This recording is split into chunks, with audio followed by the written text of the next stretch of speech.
नमस्कार साथियों, law order and civil rights YouTube channel में आपका स्वागत है, अभिनंदन है। साथियों, आज से हमने जून 2019 के लिए वीजीसी नेट की प्रिपरेशन प्रारंभ कर दी है और आज हम पहला जो लाइव क्लास लिए आज रात्रि 8 बजे से प्रारंभ हुआ और हम वहाँ पर स्ट्रेटजी बताए हैं और उस वीडियो को ज़रूर आपको देखना चाहिए। अब हम नए सिरे से पढ़ाई करेंगे और ये वादा कीजिए, आप लोग इस वीडियो को देखने के पहले वादा कीजिए कि जून 2019 में मुझे जेआरएफ क्लियर करना है, तभी हमारे चैनल में आइए और हमारे साथ में जुड़िए। अन्यथा स्थिति में केवल नेट पास करने वाले या टाइम पास करने वालों के लिए हमारे पास में समय नहीं है और वो न तो अपना समय बर्बाद करें और न हमारा समय बर्बाद करें। यदि हकीकत में आप नेट और जेआरएफ क्लियर करना चाहते हैं तभी law order and civil rights YouTube channel के साथ में जुड़िए। देखिए, विश्वविद्यालय अनुदान आयोग नेट ब्यूरो ने यहाँ पर जो सिलेबस है वो चेंज कर दिया है। सिलेबस टोटल पूरी तरह से बदल दिया है। अब हम जो तैयारी करेंगे यही सिलेबस से तैयारी करना है। सबसे पहला काम आपको करना है कि आप इसका प्रिंट कॉपी रख लीजिए। सबसे पहला काम सिलेबस का प्रिंट कॉपी अपने पास होना चाहिए। सबसे पहला काम ये करना है कि ये जो पहला पेपर है प्रश्न पत्र फर्स्ट, इसकी और आपके सब्जेक्ट से रिलेटेड जो सिलेबस है दोनों का फोटो कापी, चाहे तो आप उसको जो है बाइंडिंग वाइंडिंग करा लीजिए, सजा धजा लीजिए, चूँकि वो हमेशा आपके टेबल के पास में रहेगा। बिना सिलेबस का आप पढ़ाई नहीं करेंगी, ये बात मान के चलिए। आपके टेबल में ये सिलेबस होना ही चाहिए। यहाँ पर ये क्या लिख रहा है ध्यान रखिए। इसका उद्देश्य क्या है? पहला प्रश्न पत्र का, इस प्रश्न पत्र का मुख्य उद्देश्य परीक्षार्थी की शिक्षण और शोध क्षमता का मूल्यांकन करना है। अतः इस परीक्षा का उद्देश्य शिक्षण और शोध अभिवृत्ति का मूल्यांकन करना है। उनसे अपेक्षा है कि परीक्षार्थी से पास संज्ञानात्मक क्षमता हो और उसको प्रदर्शित कर सके। संज्ञानात्मक क्षमता में विस्तृत बोध, विश्लेषण, मूल्यांकन, तर्क संरचना की समझ, निगमनात्मक आगमनात्मक तर्क शामिल है। परीक्षार्थियों से यह भी अपेक्षा की जाती है कि उन्हें उच्च शिक्षा में शिक्षण और अधिगम का सामान्य ज्ञान हो, सूचना के स्रोतों की सामान्य जानकारी या ज्ञान हो। इन्हें इसके साथ साथ उन्हें लोगों और पर्यावरण, प्राकृतिक संसाधनों के बीच व्यवहार, जीवन की गुणवत्ता पर उनके प्रभाव की जानकारी होनी चाहिए। विस्तृत पाठ्यक्रम विवरण इस प्रकार है। देखिए, पहला क्या था और अभी क्या है उसको आप देखेंगे। हिंदी इंग्लिश दोनों में आ चुका है, इसलिए कोई प्रॉब्लम नहीं है। शिक्षण अभिवृत्ति मतलब है टीचिंग एप्टीट्यूड। अब हम दोनों की बात करें। शिक्षण अवधारणाएं, उद्देश्य, शिक्षण का स्तर, स्मरण शक्ति, समझ, विचारात्मक विशेषताएं और मूल अपेक्षाएं। याद रखिएगा, आप लोग कोई किताब अभी नहीं खरीदना है। ये बात के मान के चलिए, किताब खरीदे मतलब फंस गए।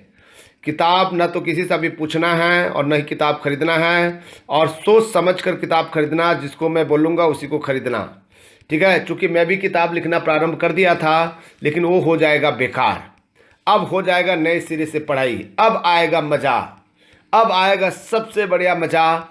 जो टीचिंग की जो है टीचिंग एप्टीट्यूड है, उसकी अवधारणाएं, उद्देश्य, शिक्षण का स्तर, जिसमें स्मरण शक्ति पढ़ना है, समझ पढ़ना है, विचारात्मक पढ़ना है, विशेषताएं पढ़ना है, मूल अपेक्षाएं पढ़ना है, शिक्षार्थी की विशेषताएं पढ़ना है, किशोर वयस के शिक्षार्थी की अपेक्षाएं, शैक्षिक, सामाजिक, भावनात्मक, संज्ञात्मक, व्यक्तिगत भिन्नताएं, शिक्षण प्रभावक तत्व, शिक्षण सामग्री, सहायक सामग्री, संस्थागत सुविधाएं, शैक्षणिक वातावरण, ये सब चीज़ें आपको पढ़ना है। ख़त्म हो गया टोटल जो है, टोटल पूरी तरह से ये बदल गया है।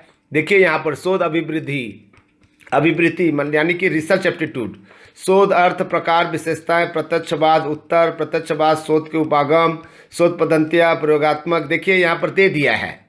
शोध पद्धतियाँ में सबको नहीं पढ़ना है। यहाँ पर देखेंगे तो आपको समझ आ जाएगा कि आपको कह रहा है कि केवल प्रयोगात्मक, विवरणात्मक, ऐतिहासिक, गुणात्मक, मात्रात्मक पढ़ना है। शोध के चरण पढ़ना है, शोध प्रबंध के आलेख लेखन पढ़ना है, फॉर्मेट और संदर्भ की शैली पढ़ना है, शोध में आईसीटी का अनुप्रयोग पढ़ना है, शोध नैतिकता पढ़ना है। ये देखिए, और यदि मान लीजिए पुराना देखेंगे तो कुछ नहीं, research meaning, characteristic, type, step of research, method of research, केवल मेथड ऑफ रिसर्च दे दिया था। ये यहाँ पर मेथड ऑफ रिसर्च दे दिया था, लेकिन अभी जो आप देखेंगे केवल बोल रहा है कि मेथड ऑफ रिसर्च। यहाँ जो मेथड ऑफ रिसर्च में प्रयोगात्मक, विवरणात्मक, ऐतिहासिक, गुणात्मक, मात्रात्मक पढ़ना है। उसके बाद में बहुत गद्यांश पढ़ना है, गद्यांश तो सभी जगह था। इसके बाद में संप्रेषण को देखना है, संप्रेषण, पर्टिकुलर संप्रेषण दिया हुआ है, कम्युनिकेशन पर्टिकुलर दे दिया है, ठीक है। उसमें आईसीटी के अंतर्गत शामिल नहीं है, आईसीटी में ये शामिल नहीं है, केवल संप्रेषण, संप्रेषण का अर्थ, प्रकार, अभिलक्षण, प्रभावी संप्रेषण, वैचारिक, चैर, ये सब चीज़ें दिया हुआ है। प्रभावी संप्रेषण की बाधाएं, जन मीडिया एवं समाज, ये जन मीडिया एवं समाज टोटल बदल गया है, बहुत बेहतर चीज़ें हो गया है। अब आप लेके लिए मज़ा आएगा। गणितीय तर्क और विविधि, तर्क के प्रकार, संख्या श्रेणी, अक्षर श्रृंखला, कूट संबंध, ये गणितीय अभिवृद्धि में अंश देखिए बदल गया पूरा, वाव मज़ा आ गया। तो गणितीय अभिवृद्धि में ये अंश, समय, दूरी, अनुपात, समानुपात, प्रतिशतता, लाभ, हानि, ब्याज और छूट, औसत आदि आ गया है। ये अब जो है आप देखिए यहाँ पर जो है, यहाँ पर जो है आपका कैलकुलेशन जो है ये आईएएस की तरह कर दिया, ठीक है। ये देखिए यहाँ पर जो है युक्तियुक्त तर्क, युक्तियुक्त तर्क, युक्ति के ढांचे का बोध, ये हो गया है। औपचारिक और अनौपचारिक युक्ति के दोष, ये भी हो गया है।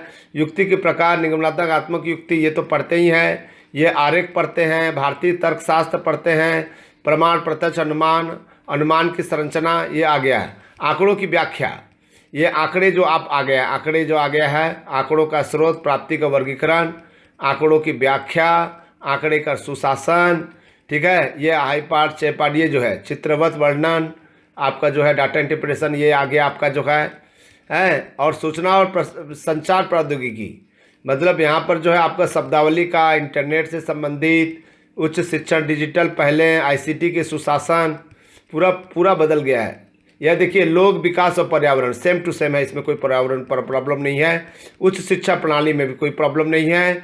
देखिए यहाँ पर टिप्पणी लिख दिया, प्रत्येक यूनिट मॉडल में 2-2 अंकों वाले 5 प्रश्न तैयार किए जाएंगे, ठीक है। अब जो है सिस्टम बदल गया है कि ये 10 यूनिट दिया हुआ है, प्रत्येक यूनिट में 5 क्वेश्चन पूछा जाएगा और इस तरह से 50 प्रश्न आएगा। आपको हमेशा ध्यान रखना है, इस बार बहुत ही मज़ेदार हो गया है। काम करने का तरीका, पढ़ने का तरीका इस बार बदल जाएगा। वो पुराने ढर्रे वाला जितने भी किताबें हैं वो बेकार हो जाएगा। अब अपने नए सिरे से काम करना है, बहुत ही मज़ा आएगा। बात मानिए, ये सब हमारे सब्जेक्ट के हैं और जो टीचर यहाँ पर जो टीचर हैं वही इसको पढ़ा सकता है, स्टूडेंट पढ़ा नहीं सकता है। इस बार की स्थिति जो भी कोचिंग सेंटर चला रहे हैं, सोच समझकर कोचिंग सेंटर में ज्वाइन करना है। पैसा जहां लगाना है उसको ठीक ठाक देख कर लगाना है। वहां पर पढ़ाने वाला व्यक्ति यदि वो समझदार है या नहीं है, इस बात को थोड़ा सा अवलोकन करना है। और उसके बाद में किताबें भी देख कर खरीदना है, सभी किताबें उपयोगी नहीं है। और याद रखिएगा पूरा सिलेबस बदल गया है।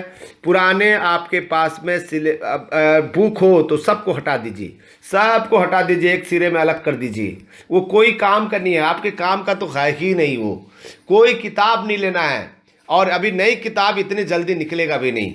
हो सकता है कि किसी ने अपना काम करना प्रारंभ कर दिया होगा, लेकिन वो हड़बड़ाहट में कोई काम का नहीं रहेगा। इसको नए सिरे से सारे यूट्यूब चैनल वालों को भी अब चलाना पड़ेगा।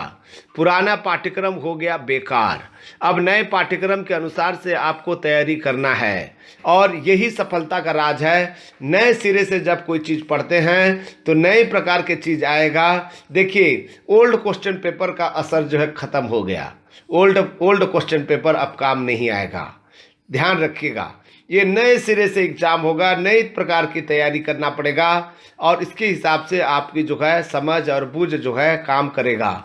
ये साथियों आपको हम बता रहे हैं कि ये बेहतर सिलेबस है, बेहतर सिलेबस। यदि इसका इम्प्लीमेंटेशन ठीक से होता है तो समझ जाइए आपका परिणाम बहुत अच्छा होगा, आप सशक्त होंगे और आप एक बेहतर परिणाम के साथ में आप नेट और जेआरएफ क्लियर करेंगे, और जब नेट और जेआरएफ क्लियर करेंगे, जब पीएचडी करने चाहेंगे, तो चूंकि आपने इस चीज़ों को सीख चुका होगा तो आपको प्रॉब्लम नहीं जाएगा। और जब आप असिस्टेंट प्रोफेसर बनेंगे, एक बेहतर प्रोफेसर के रूप में परफॉर्मेंस देंगे, और बच्चों को आप जो है इस तरह से गाइडलाइन करेंगे, मार्गदर्शन करेंगे कि समाज के उत्थान हो, राष्ट्र की प्रगति हो, और हम भी यूनिवर्सल ग्रेडिंग में हमारा नाम हो जाए भारत के। क्योंकि जो रिजल्ट निकलेगा वो टीचर से रिजल्ट निकलेगा, स्टूडेंट को रिजल्ट देगा। तो ये परिणाम यूनिवर्सल के लिए है, ये परिणाम आप वैश्वीकरण के युग के लिए है। तो इसलिए सिलेबस को बदला गया है। मैं यूजीसी नेट को जो है शुभकामनाएं देता हूं, धन्यवाद देता हूं। आपने एक नया सिस्टम लाया है, उस नया सिस्टम के हिसाब से बच्चों को आप जो है वो सिलेबस प्रदान किया है, इसके लिए आपको धन्यवाद पात्र हैं। आप भी धन्यवाद पात्र हैं। Thank you.